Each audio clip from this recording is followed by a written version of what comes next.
Muito bem, começando pelo resultado da eleição americana, Deltan Dallagnol, você acredita que vai haver consequências em relação a esse resultado para o Supremo Tribunal Federal e o ministro Alexandre de Moraes?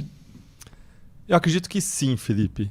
E de onde que eu vejo isso? Primeiro porque os Estados Unidos eles têm a prerrogativa, por meio do Departamento de Estado e do Tesouro, de impor constrições para pessoas que praticam violações internacionais de direitos humanos. E, dentre essas constrições, eles podem proibir a viagem para os Estados Unidos, deportar se a pessoa estiver lá, podem bloquear bens e podem até proibir relações comerciais e bancárias com cidadãos americanos e com o território americano. E são sanções impostas para ditadores, para pessoas que praticam violações de direitos humanos no mundo. E uma coisa era o Biden avaliando isso. Outra coisa agora, o Trump avaliando isso, tendo do lado dele Elon Musk. Elon Musk, que já tem uma função prometida pelo Trump dentro da Casa Branca, uma espécie de gestão de eficiência do governo, e Elon Musk que fez doações pesadíssimas para o Trump ao longo da campanha, a ponto de sortear $1 milhão por dia, desde aí o dia, salvo engano, 17 aí do mês passado até a eleição agora no começo desse mês, sorteou $1 milhão por dia por eleitor nos estados que eram aí os swing states, os estados pêndulo ou os estados chaves dessa eleição. E o próprio Elon Musk que doou milhões e milhões de dólares também para a campanha do Trump. Então o Elon Musk ele tem uma voz muito forte no governo do Trump. Além disso, ele foi lá no maior podcast do mundo, do Joe Rogan, defender o Trump. Ele usou o X para defender o Trump. Ele foi um dos principais protagonistas dessa eleição presidencial. X é o X, o antigo Twitter. Deltan Dallagnol tá aqui. Moderno, eu tô moderno hoje. Eu tô falando em inglês. Exato. Então, o próprio Trump agora agradeceu recentemente, nessa semana, o Musk, dizendo que o Musk é um gênio. Então, além de ser a pessoa mais rica do mundo, agora o Musk é uma espécie de braço direito da pessoa mais poderosa do mundo. Pessoa essa que tem nas suas mãos o Departamento de Estado, o Tesouro Americano, que pode impor constrições para quem viola os direitos humanos. Mas não é só isso. Os Estados Unidos são os principais financiadores da Comissão Interamericana de Direitos Humanos e da Corte Interamericana de Direitos Humanos, que formam o Sistema Interamericano de Direitos Humanos, que pode e vai julgar os abusos de Alexandre de Moraes que foram levados por uma série de peticionários. Essa é uma das responsabilidades desse sistema. O Brasil faz parte do sistema, pode ser julgado, pode ser condenado, inclusive a Corte Interamericana pode mandar o Brasil indenizar as vítimas e cassar as decisões judiciais.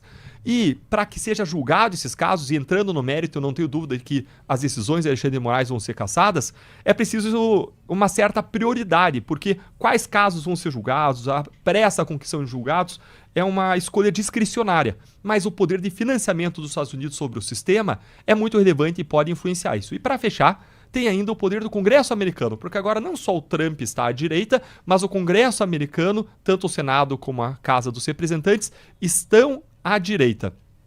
E podem avançar, a partir disso, projetos de lei como aqueles que estavam sendo conduzidos, propostos pelo Darrell Issa, pela Maria Elvira Salazar, pelo Chris Smith, que foram reeleitos e que defenderam projetos de lei para impor sanções àqueles que censurassem a liberdade de expressão de cidadãos americanos, como o ministro Alexandre de Moraes tem feito ao longo dos últimos tempos. Ou seja, na minha visão, a batata do Alexandre de Moraes e dos ministros supremos está assando.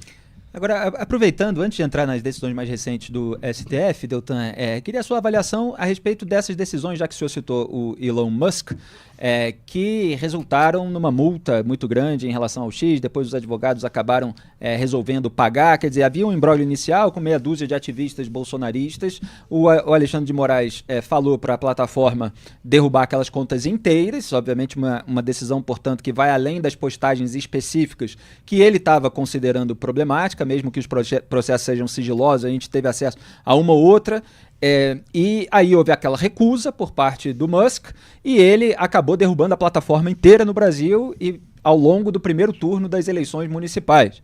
Obviamente, as pessoas fazem uso de diversas maneiras da plataforma para diversos tipos de trabalho. Eu, inclusive, fiz matéria a respeito de reclamações de médicos que perderam acesso à comunidade científica e outras figuras. O que você destaca a respeito desse imbróglio que parece que ficou no passado porque a decisão acabou sendo derrubada depois do primeiro turno, quer dizer, revogado, quer dizer, ele trouxe de volta para o Aro X e aí mais de 20 milhões de brasileiros tiveram acesso. Mas o senhor viu como preocupante a decisão? Essa pergunta é muito importante porque ela mostra o que vai passar aí dentro do coração e da mente do Elon Musk quando ele estiver tratando com o Trump sobre possíveis sanções ao Brasil. E o que a gente viu foi o ministro Alexandre de Moraes, primeiro, ele determinando censura em bloco de uma série de contas, como se disse, não eram censuras de posts que são autorizados pelo artigo 19 do Marco Civil da Internet. Não, era um tipo de censura que derrubava toda a rede social da pessoa, o perfil, assassinava a persona digital dela, impedindo que ela se comunicasse com o mundo a partir das suas contas e redes sociais, o que caracteriza, sem dúvida nenhuma, censura prévia, que é vedada pelo Pacto de São José da Costa Rica, que é o regulamento que está no coração daquele sistema interamericano de direitos humanos que eu mencionei, e é vedado pela nossa Constituição Federal. Então não pode. São José da Costa Rica, do qual o Brasil é signatário. Exatamente. E aí, o Elon Musk se insurgiu contra isso e se insurgiu não porque ele discorda das decisões brasileiras, mas porque ele disse que as decisões brasileiras estavam ferindo o próprio direito brasileiro, a própria Constituição brasileira. E a gota d'água para isso foi quando ordens ou morais queriam que o X censurasse as pessoas, disfarçando como se fosse o próprio X, uma iniciativa do X, e não uma iniciativa de ordens judiciais. O Alexandre de Moraes queria que as ordens permanecessem tudo sob sigilo, sem que as pessoas soubessem a razão pela qual elas estão sendo censuradas, o que é um direito delas, para elas poderem recorrer, buscar um devido processo legal que não lhes era garantido. E quando o X disse que passaria a descumprir, o Alexandre de Moraes passou a colocar ordens sobre o X, sobre a representante do X, quando não foram cumpridas as ordens, que não foram cumpridas porque o X não foi devidamente notificado, usaram um endereço de e-mail errado, ele ameaçou de prisão, ele determinou congelamento, passou a aplicar pesadas multas aí de mais de dezenas de milhões de reais sobre o X, e quando o X não pagou, ele adotou uma outra medida absurda, foi cobrar isso da Starlink, que não tem uma relação com o X, a não ser o fato de que o Elon Musk é sócio das duas. E não é necessariamente o sócio majoritário das duas. Ele tem uma parte do capital social, tem outros acionistas. Então, o Alexandre de Moraes fez uma outra medida igual, ilegal, abusiva, que viola completamente o direito, a lei, que viola a Constituição, que viola a própria segurança jurídica para o investimento no país e qualquer investidor estrangeiro. E se não bastasse tudo isso, ele entrou numa guerra pessoal contra o Musk. Ele foi fazer um discurso no Museu da Democracia, na inauguração dele no Rio de Janeiro, e ele criticou duramente o Musk, que ele incluiu no inquérito dele. Incluiu o Musk no inquérito dele, embora ele não tenha mostrado qual era a ingerência do Musk sobre as decisões que eram tomadas por executivos do X, porque o Musk não tinha um papel executivo. Ainda assim, ele foi parar no inquérito do Alexandre de Moraes, uma primeira vez ali por descumprimento de ordens judiciais, e uma segunda vez quando o Musk fez um post apontando o Alexandre de Moraes atrás das grades, dizendo você ainda vai viver essa realidade, dizendo isso para o Alexandre de Moraes, mandou investigar o Musk por ameaça, o que é um absurdo. Imagine se na Lava Jato a gente tivesse mandado investigar, incluído inquérito, cada petista que falasse que eu e o Sérgio Moro íamos ser presos um dia. Ia estar toda a esquerda presa no Brasil. Isso é abusivo, é mais um abuso. E aí no Museu da Democracia ele ataca o Musk pessoalmente, dizendo que era uma espécie de imperialista americano que vinha aqui, a partir do seu poder financeiro, explorar o Brasil como se fosse uma colônia, num ataque de natureza pessoal. Você consegue imaginar um juiz que se arroga a condição de imparcial, atacando pessoalmente o investigado, o réu? Isso é um outro absurdo. Então, o que existiu entre o Alexandre de Moraes e o Elon Musk não foi simplesmente uma atuação jurisdicional. Foi uma guerra que descambou pro pessoal, pelo menos do lado do Alexandre de Moraes contra o Elon Musk, e o Elon Musk respondeu ali em postagens veementes também contra o Alexandre de Moraes. Então, eu acredito que isso que você trouxe, Felipe, é razão de sobra para que o Elon Musk busque em algum momento dar o troco pro Alexandre de Moraes.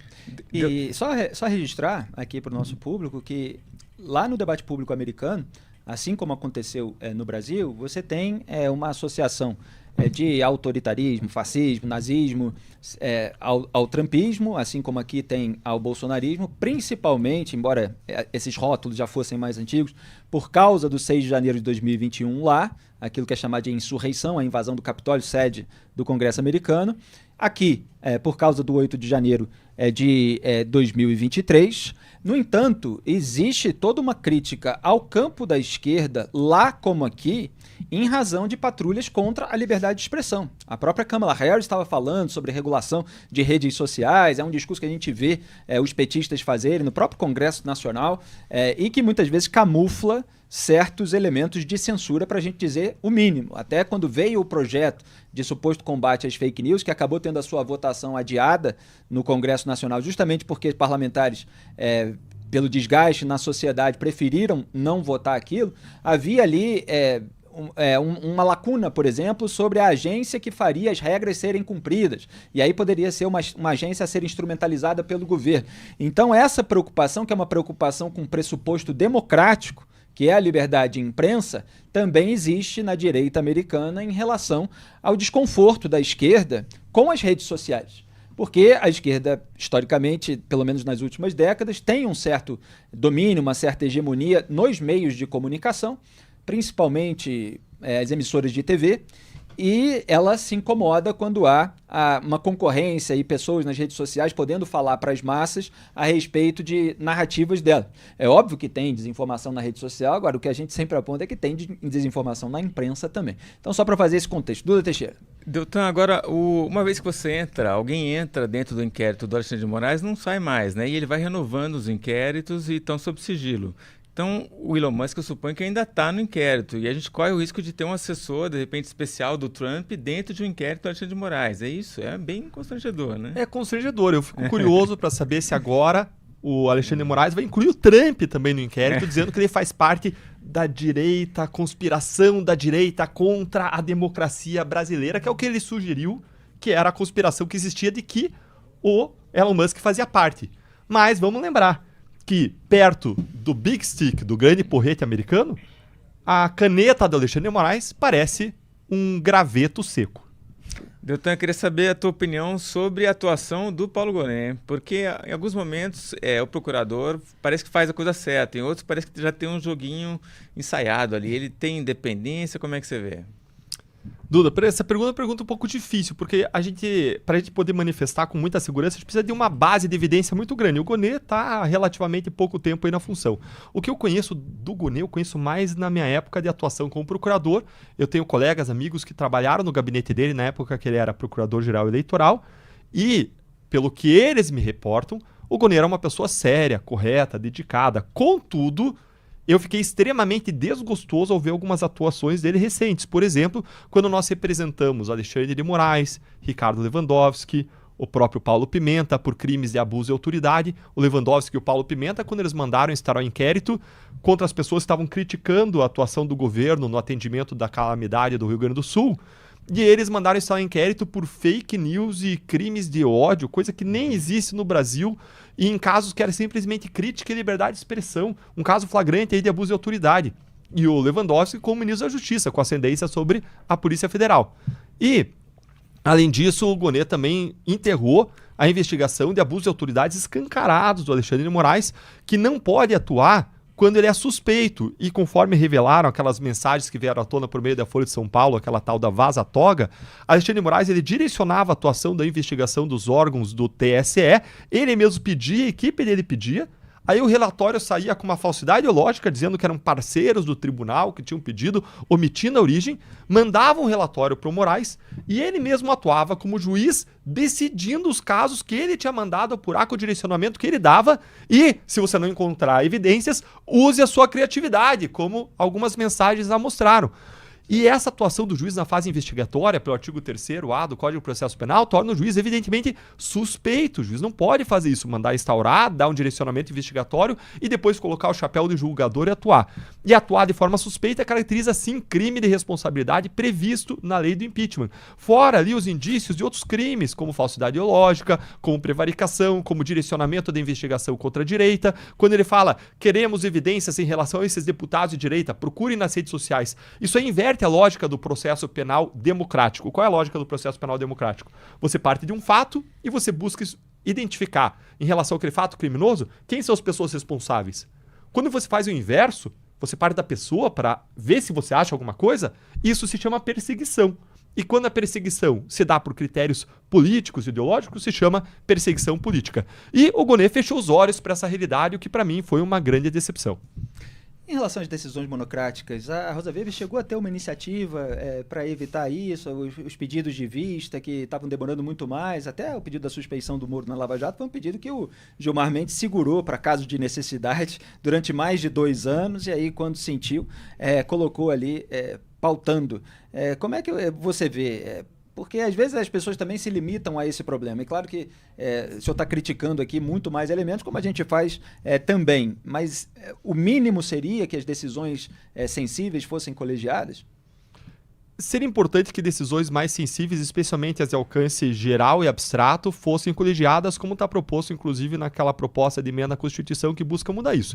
Isso vai acabar dando uma constrangida num dos problemas do Supremo Tribunal Federal, que é o problema especialmente do ativismo judicial, quando o Supremo ultrapassa a linha para entrar na esfera de atribuições do outro poder, especialmente fazendo política pública, seja atravessando a esfera de competência do Executivo, seja do Legislativo. Como, por exemplo, demarcação de marco temporal, questão das pessoas moradoras de rua. Lei das estatais, Lewandowski numa canetada suspendeu os efeitos. Lei das estatais, descriminalização do aborto, descriminalização do uso das drogas para uso pessoal. Isso tende a resolver esse problema quando o Supremo age por meio de uma canetada de um ministro, mudando o tratamento geral e abstrato dado por políticas públicas que tem que sair do Congresso e do Executivo. É porque muitas vezes a gente vê...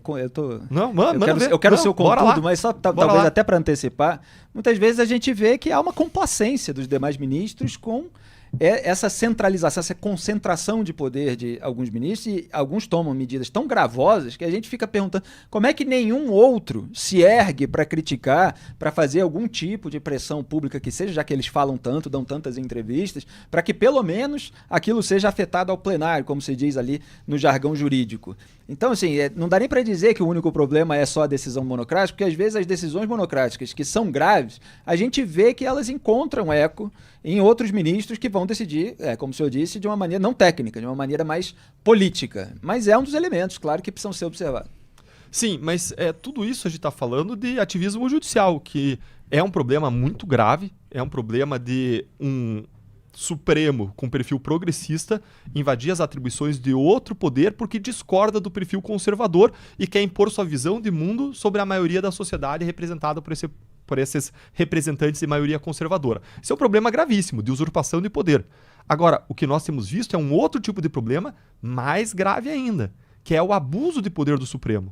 O que acontece quando se instauram inquéritos temáticos de ofício, sem nível de distribuição, não se dá acesso aos autos, não tem recurso, quando você concentra numa pessoa todas as funções, quando se condenam pessoas e acusa sem individualização das condutas e provas, por crimes impossíveis, quando existe violação à liberdade de expressão, uma censura praticamente institucionalizada, quando você tem operações policiais de pescaria probatória, que são aquilo que a gente chama de fishing expedition, quando você tem prisões que duram mais de...